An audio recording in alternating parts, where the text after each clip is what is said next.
Mind Expander. Hi hello viewers, welcome to mind expander TV.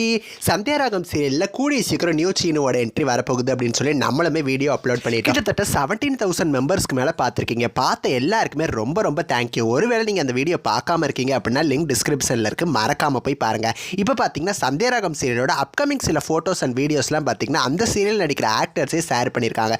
So அதை பார்த்தாலே நல்லாவே தெரியுது. கோர்ட்டில் வச்சு தான் வந்து சீன்ஸ் வந்து எடுத்துருக்காங்க. குடும்பத்தில் இருக்கிற எல்லாருமே பார்த்தீங்கன்னா கோர்ட்டில் இருக்காங்க. ரொம்பவுமே ஃபன் பண்ணிக்கிட்டு ஜாலியாக வந்து ஷூட்டிங் வந்து பண்ணிட்டு இருக்காங்க. ஸோ ஷூட்டிங்க்கு நடுவில் ரீல்ஸ் அப்படிங்கிற மாதிரி தான் அவங்க என்டர்டெயின்மெண்ட்டாக பார்த்தீங்கன்னா அந்த வீடியோலாம் ஷேர் பண்ணியிருந்தாங்க. ஸோ இப்போ நான் எதுக்காக அந்த வீடியோ சொல்ல வந்தேன் அப்படின்னா, இப்போ கோர்ட் சீன் வந்து கூடிய சீக்கிரம் சந்தியாராகம் சீனில் நம்ம ஜானகியுமே பார்த்தீங்கன்னா எனக்காக ஜாமீன் வேணாம் அப்படிங்கிற மாதிரி சொல்லிட்டாங்க. ஸோ அவங்களுக்காக தான் பார்த்தீங்கன்னா கோர்ட் சீன்லாம் வரும் அப்படின்னு சொல்லி நான் நினைக்கிறேன். இருந்தாலுமே அதுக்கு முன்னாடி ஒரு ஃபோட்டோ ஷேர் ஆச்சு. அதில் பார்த்தீங்கன்னா கதிரவன் வந்து கையெல்லாம் கெட்டு போட்டு தலையெல்லாம் கட்டு போட்டு அந்த மாதிரி இருந்தார். ஸோ ஒருவேளை மறுபடியும் கதிரவனை வந்து ஜெயிலுக்கு அரைச்சிருவாங்களா, அங்கே வந்து அடிப்பாங்களா அப்படின்னு டவுட்ஸ் வருது. இருந்தாலும் என்னமோ கோர்ட் சீன் வந்து யாருக்காகவோ வரப்போகுது. ஸோ இதனால தான் இவங்க எல்லாரும் அங்கே போயிருக்காங்க. இப்போ மேட்ரு என்னன்னு பார்த்தீங்கன்னா, அங்கே வந்து சிவராமன் இருப்பார் பார்த்தீங்களா, அவர் வந்து ஒரு பிங்க் கலர் ஷர்ட் மாதிரி போட்டிருப்பாரு.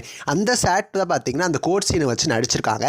ஸோ அது மட்டும் இல்லாமல் அந்த இடம் மாதிரி தான் இருக்குது பேக்ரவுண்டு. அந்த டைமில் தான் பார்த்தீங்கன்னா நியூ சீனு கூட ஃபோட்டோ வந்து அவர் ஷேர் பண்ணியிருப்பார். அதையுமே நான் லாஸ்ட் வீடியோவில் சொல்லியிருந்தேன். ஸோ இந்த ரெண்டு ஷர்ட்டுமே பார்த்தீங்கன்னா கிட்டத்தட்ட ஒரே மாதிரி தான் இருக்குது. ஸோ இந்த கோர்ட் சீன் வரப்போ தான் பார்த்தீங்கன்னா நம்ம நியூ சீனோட என்ட்ரி வரும் போல். ஸோ நான் ஆல்ரெடி சொன்ன மாதிரி தான் நியூ சீனோட என்ட்ரி சாதாரணமாக கொண்டு வந்துட மாட்டாங்க. கண்டிப்பாக ஏதாவது ஒரு சீனாக தான் வரும். ஸோ வந்து சீனு வர சீனும் இந்த கோர்ட் சீனும் பார்த்தீங்கன்னா ஒரே நாள் தான் எடுத்துருப்பாங்க போல. ஸோ அதனால தான் அவர் ஒரே சேட்லேயே இருந்தார். ஸோ எனக்கு தெரிஞ்சு நம்ம கார்த்திக் வந்து உயிரோட தான் இருக்காரு அப்படிங்கிறத சீனு கண்டுபிடிச்சு அவர் தான் வந்து கார்த்திகை கூட்டிகிட்டு வந்து நம்ம ஜானகி அண்ட் கதிரை வந்து காப்பாற்றுவார் அப்படின்னு சொல்லி நான் நினைக்கிறேன். ஸோ அந்த ஷூட்டிங் ஸ்பாட் பிக்சர்லாம் வச்சு என்னோட ஐடியாவை தான் நான் கூட ஷேர் பண்ணியிருக்கேன். ஸோ அப்கமிங்கில் எந்த மாதிரி வரும் அப்படின்னு சொல்லி உங்களோட கருத்துக்களை மறக்காமல் கமெண்ட் பண்ணுங்கள். நெக்ஸ்ட் வீடியோவில் நான் வந்து உங்களை மீட் பண்ணுறேன். அண்ட் தென் தேங்க்ஸ் ஃபார் வாட்சிங்.